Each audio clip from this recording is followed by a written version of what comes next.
Hello नमस्कार सबैमा।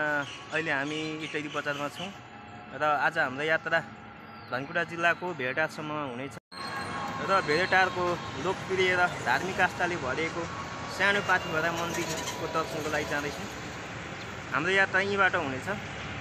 यो सुनसरी जिल्लाको इटैली बजार सम्पूर्ण भौतिक सुविधाले भव्य र सुन्दर छ।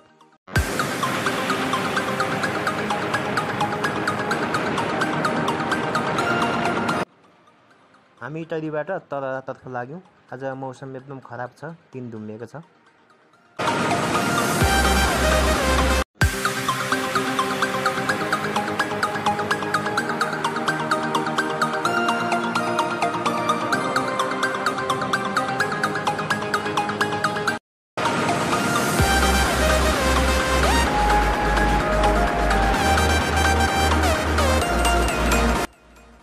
अहिले हामी तल आइपुग्यौँ।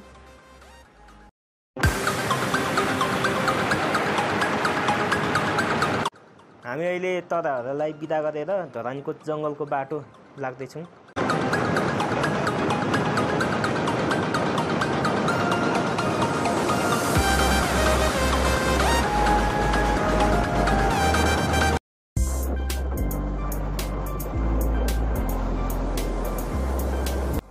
अब हामी धरान प्रवेश गर्ने लाग्यौँ।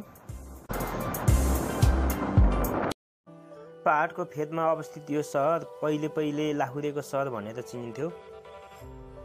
सामाजिक सञ्जालहरूमा हर्क साम्पाङको गाउँ भनेर पनि धरानलाई चिनिन्छ।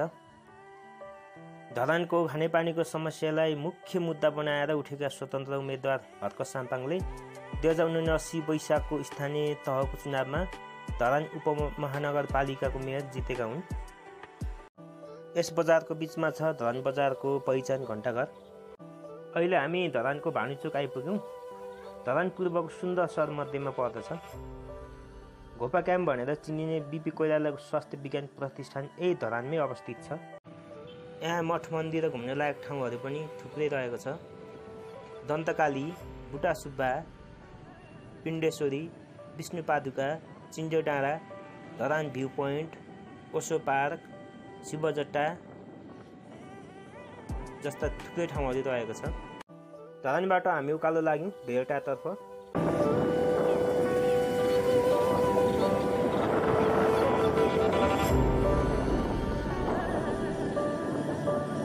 धरानबाट भेडाटारको दूरी जम्मा 16 किलोमिटर हो। मौसम क्लियर छैन, पँधो लागिरहेछ। जाँदै बाटैमा पेट्रोल पम्प रहेछ। यहाँ तेल हाल्ने कुरा हो हाम्रो। अनि 500 को तेल हाल्यौँ। त्यसपछि हामी बाटो लाग्यौँ फेरि। यहाँ बाटो चाहिँ पुरै उकालो रहेछ। अहिले हामी निशानी खोला आइपुग्यौँ। अब यो भेडाटार मुनिको जङ्गलको बाटो प्रवेश गर्दैछौँ। हामी यति बेला भेडाटार मुनिको घुमतिर पहाडको उकालो बाटोमा जाँदैछौँ। दर्शक पनि यति बेला हामी यो भेडाटार मुनिको जङ्गलको घुम्ती बाटोमा छौँ। यहाँबाट उकालो लगाएपछि चिसो सुरु हुन थाल्ने रहेछ। गर्मी मौसममा यता निस्किँदा शीतलले गर्दा आनन्द र रमाइलो हुने रहेछ। यो बाटो धरान, धनकुटा, भोजपुर, शङ्खसभा जिल्लालाई जोड्ने मुख्य सडक मार्ग हो। यो कोशी प्रदेशमा अवस्थित छ।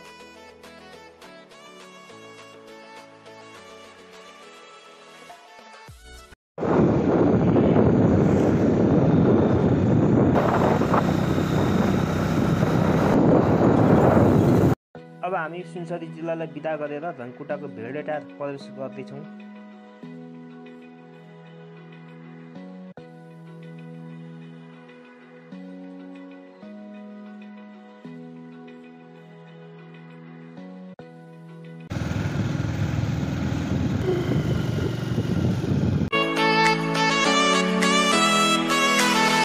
त्यो हो भेडाटार। सुनसरी जिल्ला र धनकुटा जिल्लाको सिमानामा पर्ने धनकुटा जिल्लामा अवस्थित यो भेडाटार समुद्री सतहदेखि 1420 मिटरको उचाइमा अवस्थित छ। धनकुटा जिल्लाको साँगुरी गाउँपालिकामा पर्दछ यो भेडाटार। अहिले बजारको रूपमा परिणत भएको यो ठाउँमा धेरै वर्ष पहिले ठुलो टार थियो रहेछ। अनि त्यो बेला भोजपुर, धनकुटा, शङ्खसभा लगायतका जिल्लाहरूबाट यहाँ भेडा बेच्न ल्याइन्थ्यो र यस ठाउँमा राखिन्थ्यो रहेछ। र भेडा राख्ने टार भएकोले पछि यस ठाउँको नाम भेडा राखिएको रहेछ। नयाँ वर्ष अनि विभिन्न चाडहरूमा मेला लाग्ने गर्छ। यो ठाउँमा कन्सर्ट तथा प्रदर्शनीहरू सञ्चालन हुने गर्दछ। भेडटार बजारदेखि दाहिनेतर्फ लाग्नुपर्ने रहेछ मन्दिर जाने बाटो। हामी त्यसतर्फ लाग्यौँ।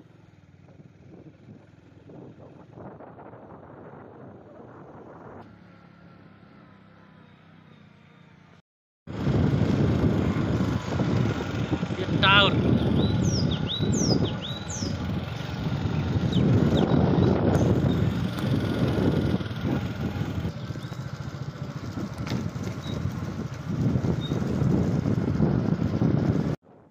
मन्दिर जाने दर्शनार्थीहरू चाहिँ यहाँसम्म सवारी साधनमा आउन सकिने रहेछ। यहाँबाट हिँडेर जानुपर्ने रहेछ। अनि हामीले पनि बाइक यहीँ राख्यौँ र मन्दिरतर्फ लाग्यौँ।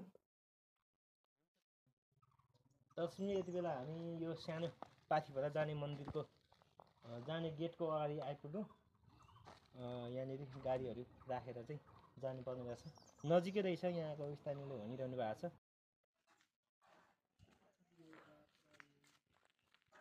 यहाँबाट चाहिँ दुईवटा बाटो रहेछ। हामी मन्दिर जाने बाटोतर्फ लाग्यौँ। सेतो धागोहरू टाँगेको रहेछ, तपाईँ देख्न सक्नुहुन्छ। जाँदा जाँदै बाटोमा गाइने दाइहरू चाहिँ गीत गाउँदै बसिरहनु भएको रहेछ।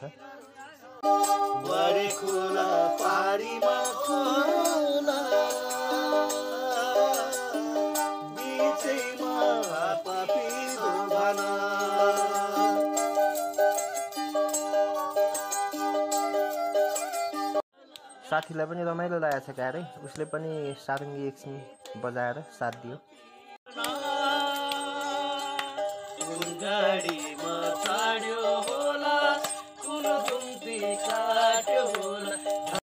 सुनसान जङ्गलको बीच बाटोमा सारङ्गीको धुन र गीत सुन्दा रमाइलो लाग्यो। एकछिन सुनेर आनन्द लियौँ। त्यसपछि दाइहरूलाई हामीले केही पैसा दियौँ र फेरि मन्दिरतर्फ लाग्यौँ।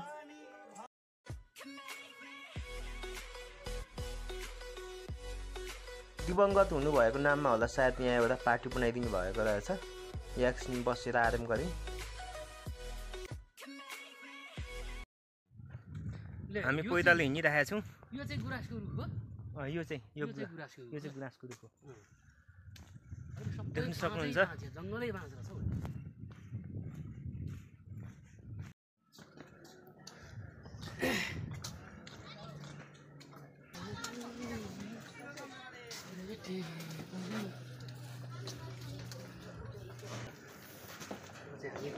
पाथिभरा भगवती मन्दिर। दर्शकबिन हामी यो 20 मिनटको हिँडाइपछि अहिले यो पाथिभरा मन्दिर परिसरको गेटमा आइपुग्यौँ। अब हामी यता दर्शन गर्न लाग्दैछौँ। सानो पाथिभरा मन्दिर कस्तो छ तपाईँलाई आज म भिडियोमा देखाउँछु। फाइनली हामी मन्दिरमा आइपुग्यौँ।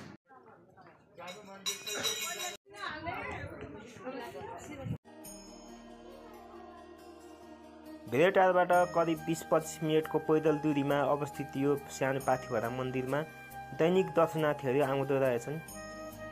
सेन वंशीय राज्यको सेनाले पूजा अर्चना गर्न सुरु गरेको र यहाँ भाकल गर्दा आफ्नो भाकल पुरा हुने धार्मिक विश्वास रहिरहेको छ। त्यसै कारण श्रद्धालु भक्तजनहरूको भिड लाग्ने रहेछ। यहाँ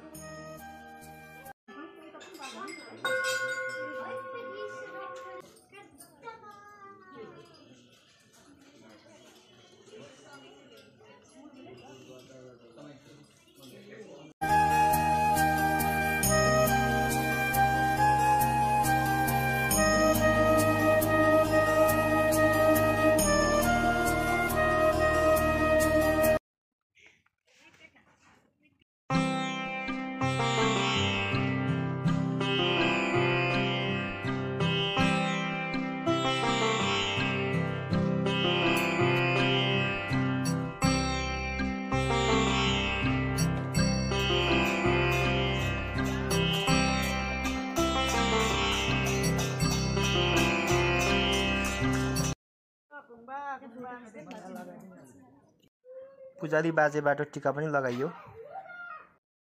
यहाँबाट चारैपट्टिको दृश्य देख्न सकिने रहेछ, तर आज तुवालो लागेको हुनाले क्लियर छैन।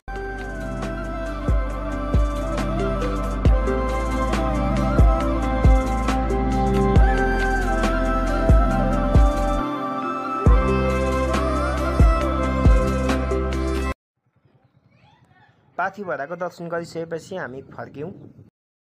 त्यसपछि हामी भेटारको एक होटलमा आएर खाजा खायौँ।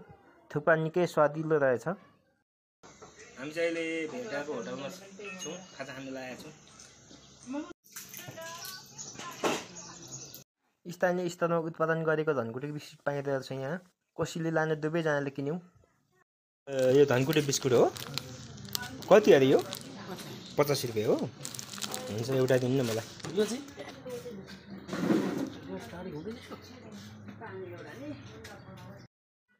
धरानमा विकास नातिसँग भेट भयो अनि विकासले मेरो घर जानुपर्छ भनेपछि हामी विकासको घरतिर लाग्यौँ।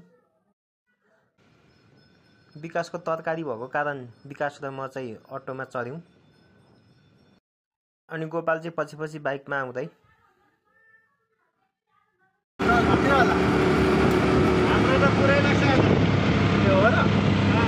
उकालो लगाएपछि अलिकति अप्ठ्यारो रहेछ। अटो ड्राइभर विकासको चिनजानको रहेछ, गफ गर्दै गइयो।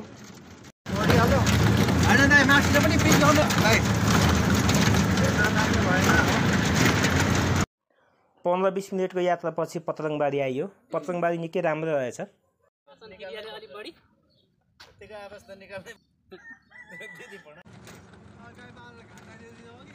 हामी अहिले ठ्याक्कै विकासको घर आइपुग्यौँ।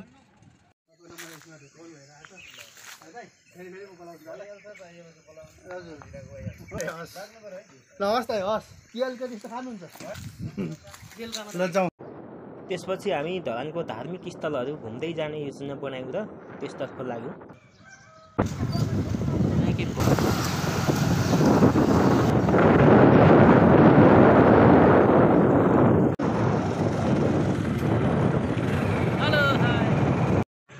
यति बेला हामी पिण्डेश्वरी बाबाधाममा आइपुग्यौँ। यो पिण्डेश्वरी बाबाधाममा थुप्रै दर्शनार्थीहरू आउँदो रहेछ।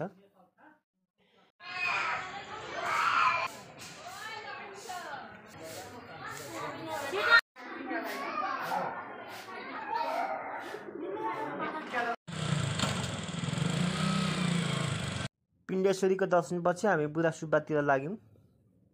अहिले हामी बुढा सुब्बा आइपुग्यौँ। अहिले चाहिँ हामी यो बुढा सुब्बा मन्दिरमा आइपुगेका छौँ दर्शन गर्नको लागि।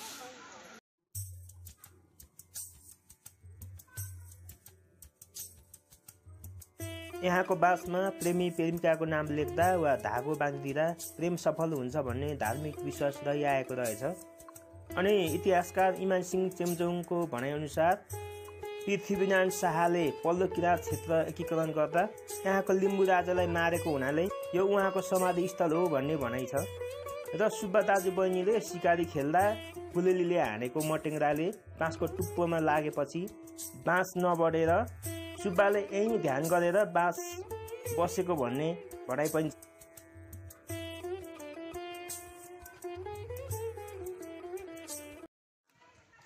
बुढा सुब्बाको दर्शनपछि हामी फेरि दर्शनको लागि दन्तकाली मन्दिरतिर लाग्यौँ।